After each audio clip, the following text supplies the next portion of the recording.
इसको चलने दो। अब फंस गई हमारे चक्कर में, अब आसानी से नहीं आने वाली। आपको अब निफ्टी अच्छा लगता है, बैंक निफ्टी?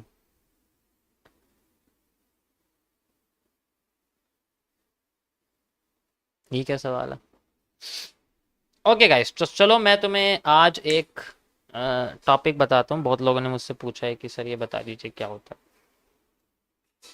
ठीक है, बताया जाए सबको कि इंडियन मार्केट का आज एक टॉपिक आपको बताने वाला हूँ मैं।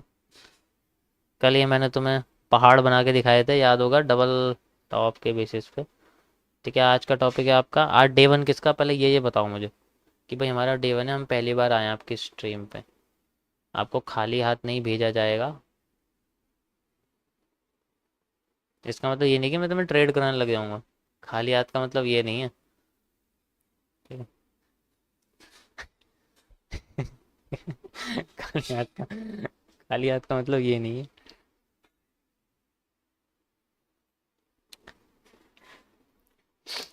आज मैं आपको बताऊंगा थोड़ा सा ग्रीक्स के बारे में। देखो, मैं GUGD के कॉन्सेप्ट बता चुका हूँ, गैप अप गैप डाउन के बारे में ओरिजिनली पहले कई बार बता चुका हूँ। आज मैं आपको ऑप्शन ग्रीक्स के बारे में बताऊंगा कि ये किस तरीके से काम करते हैं, क्या ये फायदेमंद होते हैं या ये नुकसानदायक होते हैं, या ये दोनों होते हैं। ठीक है, क्या ये दोनों होते हैं या फायदेमंद होते हैं, या दोनों किसी एक जगह पे काम करती है कुछ चीज़, या किसी एक जगह पे काम नहीं करती। ठीक है, तो डिपेंड करता है। उसके बाद मैं आपको एक कैंडल के बारे में बताऊंगा बढ़िया सी। ठीक है, जो दिखती हैमर जैसी लेकिन होती नहीं है हैमर जैसी। ठीक है। तो ये जो ऑप्शन ग्रीक्स हैं, ये क्या होते हैं? देखो, ये क्यों बनाए गए हैं, ये इसलिए बनाए गए हैं क्योंकि ऑप्शंस सबसे हाईएस्ट, मतलब सबसे हाईएस्ट मोमेंटम प्लस मोमेंटम। देखो, मैं जो तुम्हें बता रहा हूं ना, वो तुम्हें कहीं मिलने वाला नहीं है। पहले ध्यान से सुन लो, इसमें कुछ चीजें मेरी अपनी बनाई हुई है, दुनिया क्या कहती है मुझे उससे कोई मतलब नहीं है। मुझे जिस तरीके से समझ में आता है, जैसे मैंने तुम्हें लिक्विडिटी समझाई है ना, याद है ना सबको, लिक्विडिटी सबको याद है ना कैसे बताया हुआ है मैंने। इसी तरीके से आज तुम इसको समझो। जिनमें हाईएस्ट मोमेंटम यानी कि वॉलेटिलिटी रहती है, ये जब इनमें कुछ करा ना जाए तो ये खत्म होने लग जाते हैं। वैसे तो ये खत्म टाइम के साथ होते ही हैं, इनकी एक एक्सपायरी होती है। मतलब ये कभी भी, देखो ऐसा होता है, मैं तुम्हें बताता हूँ। Options are one of the most profitable asset in the world. इससे ज्यादा प्रॉफिटेबल एसेट नहीं होते, क्योंकि ये सबसे ज्यादा मोमेंटम होती है इनके अंदर। अगर 15 पे दिया तो 500 भी लेके जा सकता है, ये तुम्हें सबको पता है। तो ये one of the most, depend करता है हम जो है यूज कैसे कर रहे हैं। ऐसा नहीं है कि अगर मैंने बोल दिया तो प्रॉफिटेबल है, तो one of the most profitable है, one of the most loss making asset भी होते हैं दोनों। मोस्ट प्रॉफिटेबल, दोनों बात कही जाएगी भाई इसमें, ऐसा नहीं, प्रॉफिटेबल भी दोनों साइड रहता है, प्रॉफिटेबल भी रहता है और लॉस मेकिंग भी होते हैं, कि ये खत्म भी कर सकते हैं। वो तो भाई देखो अपने रिस्क मैनेजमेंट के ऊपर है कि कितना रिस्क मैनेजमेंट है। ये एसेट होते हैं। ठीक है, वैसे इनको एसेट नहीं बोलते, इनको प्रीमियम्स बोलते हैं। ठीक है, इनको प्रीमियम्स बोलते हैं, एसेट नहीं बोलते। तो ये जो ग्रीक्स होते हैं, इनके बेसिस पे ऑप्शन फ्लोटेशन क्रिएट करता है। क्या कह रहे हो यार, तुम तंग करते रहोगे मुझे, और कुछ नहीं है तुम्हारा।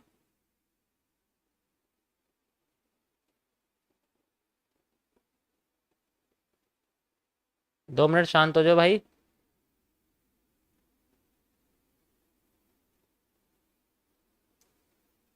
ठीक है, 2 मिनट शांत हो जाओ, मैं क्या कर रहा हूँ सुनो ध्यान से। यहाँ तक समझ में आ गया ना सबको कि इन्हें हम एसेट बोलते हैं, लेकिन इन्हें प्रीमियम्स। एसेट और प्रीमियम पता फर्क क्या होता है? एसेट को हम अपने हिसाब से बेच सकते हैं, खत्म कर सकते हैं, उसे हम लोग मार्केट में हटा सकते हैं, बेच के हटा सकते हैं, स्वैप कर सकते हैं। प्रीमियम्स के साथ ऐसा नहीं होता। प्रीमियम्स और एसेट में फर्क ये है कि प्रीमियम्स खुद एक्सपायर हो जाते हैं, टाइम के साथ हमारे हाथ में नहीं होता। पहले ये चीज समझो, दोनों में बहुत फर्क है, एसेट और प्रीमियम में बहुत फर्क होता है। ठीक है, अब यहां पर एक्सपायरी का सारा खेल है कि हर किसी की एक्सपायरी सेट की जाती है और उसके साथ ही एक्सपायरी सेट करने से पहले उसके ग्रीक्स को सेट किया जाता है। और ये ग्रीक्स क्या होते हैं पहले इनको समझना पड़ेगा। ग्रीक्स होते हैं आपके 4 तरीके के, वैसे तो बहुत सारे होते हैं लेकिन मेनली जो होते हैं ना 4 तरीके के ग्रीक्स देते हैं, जिनमें सबसे खतरनाक होता है थीटा। थीटा, ठीक है, ये डिके के अंदर आता है, इसको हम लोग थीटा डिके बोलते हैं। डिके मतलब जब थीटा, मतलब जब टाइम के बीतने के साथ, जब टाइम बीतता है तो इन ऑप्शंस की वैल्यू कम होती चली जाती है। और ये ज्यादातर उन ऑप्शंस के साथ होता है जो कॉल राइटर्स के अंदर होते हैं। राइटर्स जानते हो क्या होता है? राइटर्स जानते हो क्या होता है? कॉल राइटर क्या होते हैं? कॉल राइटर होते हैं जिनका सबसे ज्यादा ओआई डेटा होता है। ओआई डेटा बताऊंगा मैं आपको थोड़े टाइम बाद बताऊंगा। कॉल राइटर्स का मतलब होता है, ठीक है, आप ये कह सकते हो कॉल राइटर्स, हाँ बिल्कुल, जिनके पास सबसे ज्यादा ओआई डेटा होता है, हाँ, नेगेटिव साइज में। अब बस इसको सिंपल ये समझो कि टाइम के बीतने के साथ थीटा डिके ऑप्शन को सड़ाने लग जाता है, कम करने लग जाता है।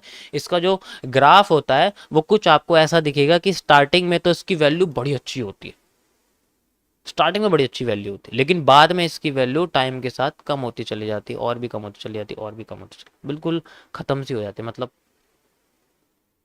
ऐसे करके अपने आप को खत्म होने लग जाता है। और जब खत्म होने लग जाता है तब आती है इसकी एक्सपायरी। एक्सपायरी तुम्हें एक बात बताऊं मैं तुम्हें थोड़ा वैसे बात, एक्सपायरी तुम्हें पता करने से पहले लोगों के थंबनेल में दिख जाएगी। फिर Nifty expiry, bank Nifty expiry, वो तुम्हें खुद ही दिखेगी, तुम्हें ऑप्शन ग्रीक को देखने की जरूरत ही नहीं। ठीक है, ऑप्शन ग्रीक को देखने की जरूरत ही नहीं है, तुम्हें खुद ही दिख जाएगी हाँ भाई थंबनेल आ गया, इसका मतलब एक्सपायरी आ रही है किसी चीज की, तुम्हें थीटा डीके यूज करने की जरूरत ही नहीं है। ठीक है, तो ये, ठीक है ना, हाँ वो जो हीरो हीरो वाला हिस्सा है वो यहाँ से निकल के आया है, क्योंकि भाई ऐसा होता है कि बस ऑप्शन को एक्सपायर होने से पहले किसी भी तरीके से इसके इसका जूस निकाल दिया जाए पूरा, वो वाला कॉन्सेप्ट है। तो ये इस तरीके से आपको दिखेगा, ग्राफ ऐसा भी होता है इसका, ठीक है, ये ठीक है, ग्राफ ऐसे ही बनता है ना? सही हूँ मैं गलत हूँ? जल्दी बताओ, ऐसे ही होता है? अरे रुको एक मिनट यार, तुम तंग कर दोगे, रुको, मुझे टाइम टाइम लिमिट डालने दो, तुम काम नहीं करने दोगे।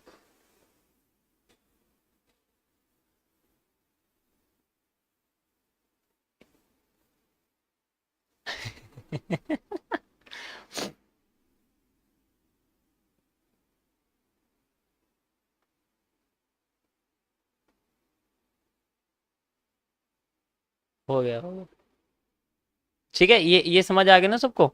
यहाँ यहाँ तक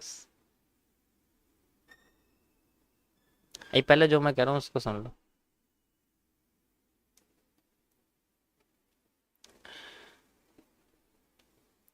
अब बात करते हैं नेक्स्ट के बारे में, ठीक है।